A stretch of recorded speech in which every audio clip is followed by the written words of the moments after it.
دنیا میں ہمیشہ رہنے کے لیے نہیں بھیجا. جو دنیا میں آیا ہے اسے دنیا سے جانا ہے. ایک مسجد میں اعلان ہوا کہ فلاں صاحب کا انتقال ہو گیا، مغرب میں جنازہ ہوگا. جب جنازہ آیا تو 2 جنازے آئے. کسی نے کہا اعلان تو سنا تھا کہ مغرب میں جنازہ ہے، لیکن یہ تو 2 جنازے ہیں، دوسرا کس کا ہے؟ انہوں نے کہا دوسرا اسی کا ہے جس نے صبح اعلان کیا تھا. تو یہ دنیا اصل نہیں ہے، اصل تو آخرت ہے. ایک ڈاکٹر صاحب کلینک میں مریض کو دیکھ رہے، اس کی نبض پکڑی، نبض دیکھتے دیکھتے دیکھتے اپنا ماتھا میز پہ ٹکا دیا. اب مریض ڈاکٹر صاحب کو ہلا کے کہہ رہا ہے ڈاکٹر صاحب کیا ہوا کیا ہوا؟ تو ڈاکٹر صاحب فوت ہو چکے تھے. ایک ڈرائیور گاڑی چلا رہا تھا، سرخ اشارے پر گاڑی روک لی، سبز اشارے پر گاڑی نہیں چلا رہا ہے. لوگوں نے شور مچایا بھی گاڑی چلاؤ. جب اسے ہلا کے دیکھا تو ڈرائیور فوت ہو چکا تھا. کہ دنیا دھوکہ ہے، اصل آخرت ہے. ایک مولانا صاحب نے نکاح پڑھایا، ایک نوجوان کا نکاح پڑھایا اور اگلے دن اسی نوجوان کا جنازہ پڑھایا.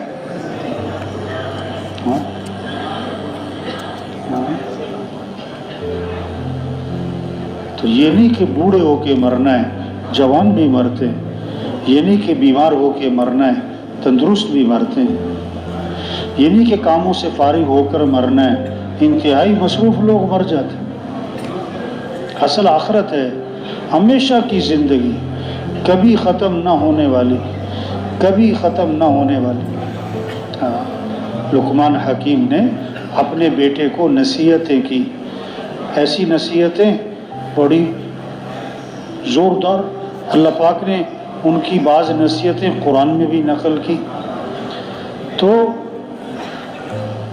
جب آخری وقت تھا نا لقمان حکیم کا، تو بیٹے کو بلایا، فرمایا کہ بیٹا ساری زندگی نصیحتیں کرتا رہا، اب میری زندگی کا آخری وقت ہے، میں تمہیں اپنی آخری 6 نصیحتیں کرتا ہوں. 6 نصیحتیں، ساری زندگی کا نچوڑ نکالا، ساری نصیحتوں کا نچوڑ نکالا. پہلی بات، پہلی نصیحت کہ بیٹا دنیا میں اپنے آپ کو اتنا ہی مشغول کرنا، دنیا میں اتنا اپنے آپ کو لگانا جتنا تمہارا دنیا میں قیام باقی ہے. جتنا تمہارا دنیا میں قیام باقی ہے اتنا اپنے آپ کو دنیا میں مشغول کرنا. دوسری بات فرمائی کہ بیٹا آخرت کی اتنی تیاری کر لینا جتنا آخرت میں قیام کا ارادہ ہے، جتنا آخرت میں قیام کا ارادہ ہے. اب دنیا میں کتنا رہنا ہے بتائیں.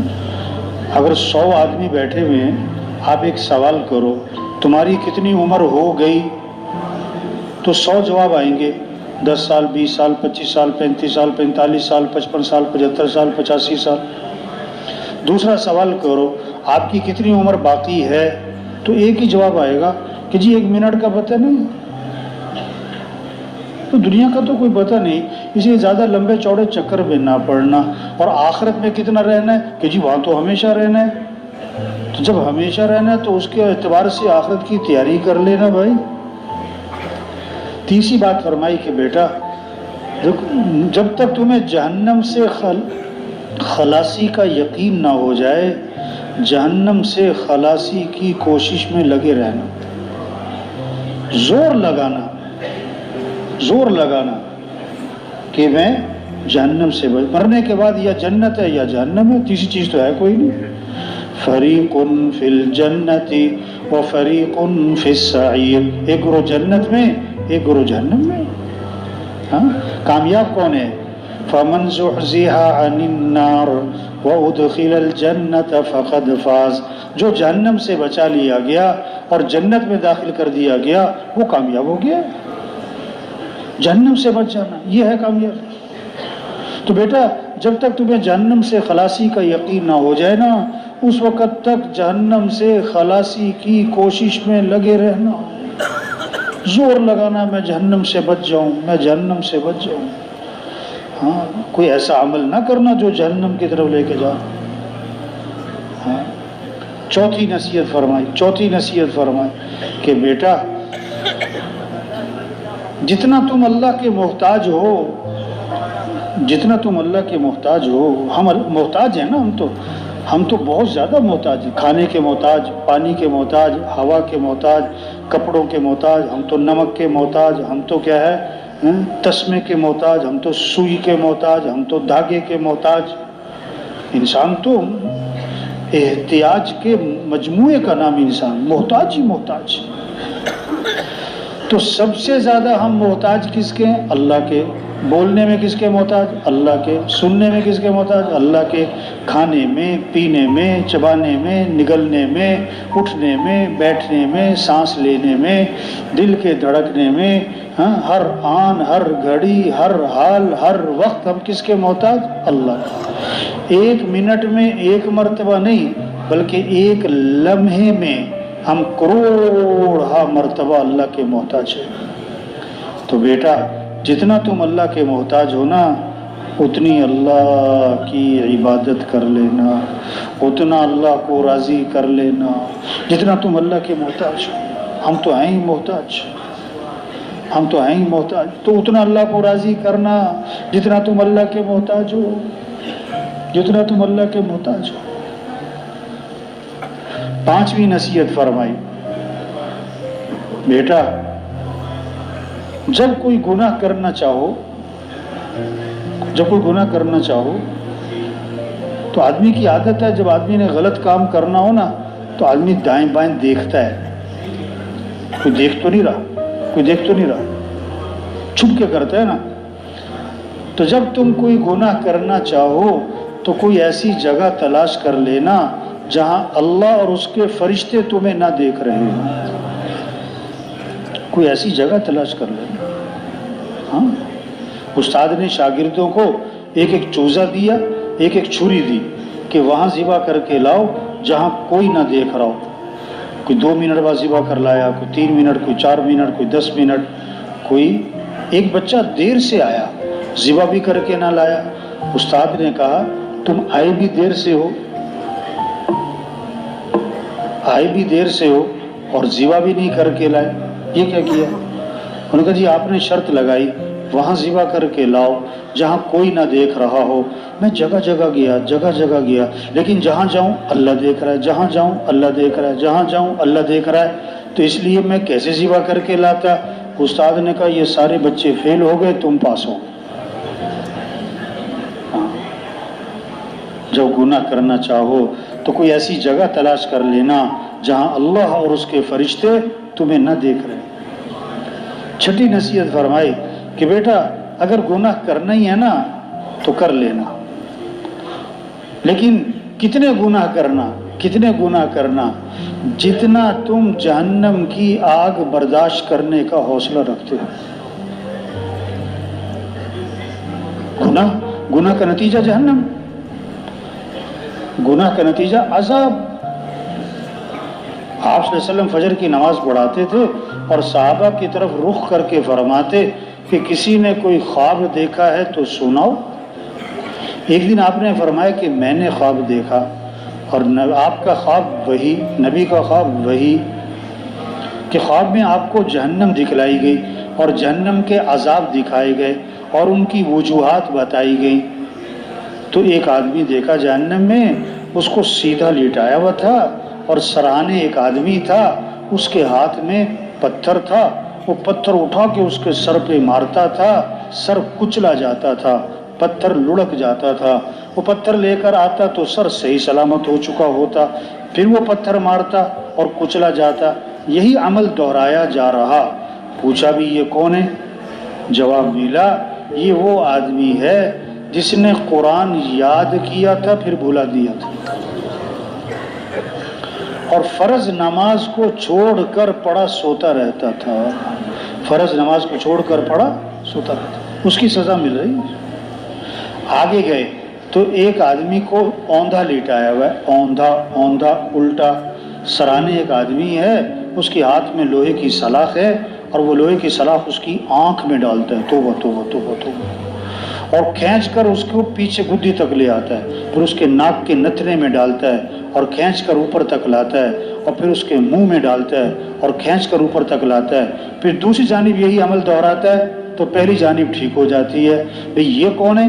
تو جواب ملا یہ وہ آدمی ہے جو صبح گھر سے نکلتا، جگہ جگہ بیٹھتا اور ہر جگہ بیٹھ کر جھوٹی باتیں پھیلاتا تھا، جھوٹ بہت بولتا تھا، جھوٹ بہت بولتا تھا، یہ اس کی سزا مل رہی، یہ اس کی سزا مل رہی۔ آگے گئے تو ایک تندور ہے، تندور، اور اس میں آگ کے شعلے ہیں اور آگ کی لپٹیں ہیں، اس میں جھانک کے دیکھا تو ننگے مرد ہیں اور ننگی عورتیں ہیں اور آگ میں جل بھن رہے کباب کی طرح، اور ان کی چیخ و پکار ہے۔ بھئی یہ کون لوگ ہیں؟ کہ یہ زنا کرنے والے مرد اور زنا کرنے والی عورتیں ہیں، یہ اس کی سزا مل رہی ہے۔ آگے گئے تو نہر ہے اور اس میں خون کی طرح سرخ پانی ہے اور ایک آدمی اس میں تیر رہا اور تیرتا ہوا کنارے پر آتا ہے، کنارے پہ ایک آدمی ہے، اس کے ہاتھ میں پتھر ہیں، وہ پتھر اس کے منہ میں ڈالتا ہے، وہ پتھروں کو نگلتا ہے اور پھر تیرتا ہے اور پھر کنارے پر آتا ہے۔ یہ کون ہے؟ کہ یہ دنیا میں سود کھایا کرتا تھا۔ تو بیٹا جتنا جہنم کی آگ برداشت کرنے کا حوصلہ ہے نا، اتنے گناہوں پر جرت کر لینا۔ تو بھائیو یہ دنیا اصل نہیں ہے، اصل تو آخرت ہے جو ہمیشہ کی زندگی ہے، کبھی ختم نہ ہونے والی ہے، کبھی ختم نہ ہونے والی ہے۔ ہم دنیا میں کس لیے آئے؟ ہم دنیا میں کس لیے آئے؟ اللہ نے ہمیں بہت اونچا کام دیا ہے، انبیاء والا کام۔ انبیاء حضرت محمد مصطفیٰ صلی اللہ علیہ وسلم آخری نبی ہیں، قیامت تک کوئی نبی نہیں آئے۔ دکان، دفتر، کاروبار، گھر، نہیں، یہ ہمارا کام نہیں ہے۔ جیسے آدمی گھر بناتا ہے تو اس میں ایک چھوٹی سی بیت الخلا بناتا ہے نا، کمرے بڑے بڑے ہیں اور جناب اس میں اور چیزیں ہیں، لیکن بیت الخلا چھوٹی سی ہے، کیوں؟ کہ یہ تو ضرورت کی چیز ہے۔ ہاں، آدمی بیت الخلا میں کب جاتا ہے؟ جب اسے ضرورت ہوتی ہے۔ ہاں، تو دنیا، یہ دکان، یہ دفتر، یہ کاروبار، یہ گھر، یہ ضرورتیں ہیں۔ ہم اس لیے دنیا میں نہیں آئے کہ اپنی ساری صلاحیتیں اسی پر لگا دیں، اپنی ساری صلاحیتیں اسی پر لگا دیں پکڑ کر۔ ہاں، آج صلاحیت غلط جگہ لگ رہی ہے۔ دکاندار کی قوت خرچ ہو رہی دکان پر، زمیندار کی قوت خرچ ہو رہی زمیندار پر، کارخانے والے کی ساری دل دماغ خرچ ہو رہا ہے کہاں؟ کارخانے پر۔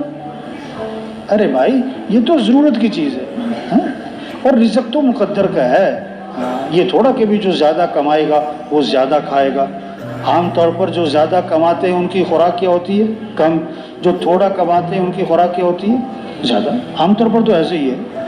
ایک آدمی کہنے لگا جب میں مہینے کے 15,000 روپے کماتا تھا تو ناشتے میں 2 پراٹھے کھاتا تھا، اب میں مہینے کے 15 لاکھ روپے کماتا ہوں اور ناشتے میں 2 ڈبل روٹی کے پیس ہی کھاتا ہوں۔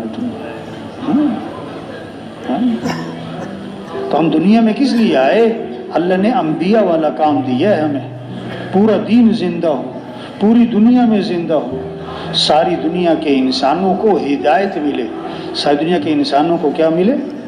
ہاں، ادھر دل دماغ چلے، دل دماغ ادھر چلے کہ انسانوں کو ہدایت مل جائے، انسان جہنم سے بچ جائے، انسان جنت میں چلے جائے۔ دماغ ادھر چل رہا ہو، قوت ادھر خرچ ہو رہی ہو، فکر ادھر چل رہی ہو، ہاں، چائنا والوں کو ہدایت مل جائے، امریکہ والوں کو ہدایت مل جائے، تو وہ جو کلمے سے محروم ہیں، جو کلمے سے محروم ہیں، جو ایمان کی نعمت سے محروم ہیں، آخرت تو ہے ہی جہنم، دنیا بھی جہنم بنی ہوئی ہے۔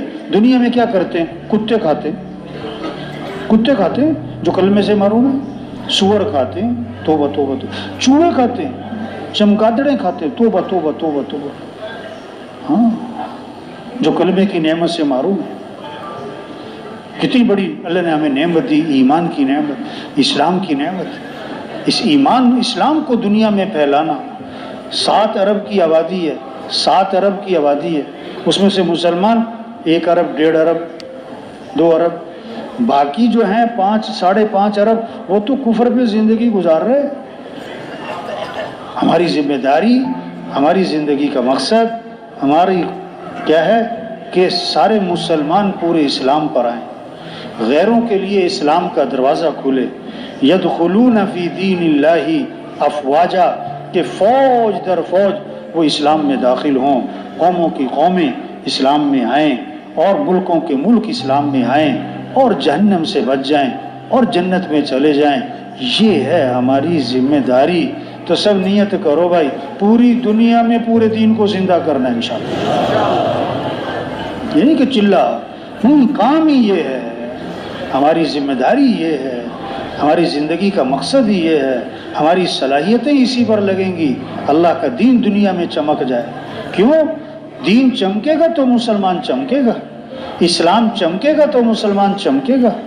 ہاں، اگر اسلام زندگی میں نہیں تو مسلمان اللہ کی نگاہ سے گر جائے گا۔ ہاں، مسلمان اللہ کی نگاہ سے گر جائے گا۔ ساری دنیا میں یہ جو پریشانیاں ہیں مسلمانوں پر، کیوں کہ مسلمان اسلام کو چھوڑ، مسلمان نے اسلام زندگی سے نکال دیا بھائی۔ بدر میں مسلمانوں کی تعداد تو تھوڑی تھی، کافروں کی تعداد تو زیادہ تھی۔ مسلمانوں کے پاس تو کوئی اسلحہ نہیں تھا، کافروں کے پاس تو پورا اسلحہ تھا، لیکن فتح مسلمانوں کو ہوئی، کیونکہ مسلمانوں کے ساتھ کس کی مدد تھی؟ اللہ کی۔ إِن يَنْصُرْكُمُ اللَّهُ فَلَا غَالِبَ لَكُمْ وَإِن يَخْذُلْكُمْ فَمَنْ ذَا الَّذِي يَنْصُرُكُمْ مِنْ بَعْدِهِ۔ اگر اللہ تمہاری مدد کرے کون تم پر غالب آ سکتا ہے؟ اور اگر اللہ تمہیں بے سہارا چھوڑ دے تو کون ہے جو تمہاری مدد کرے گا؟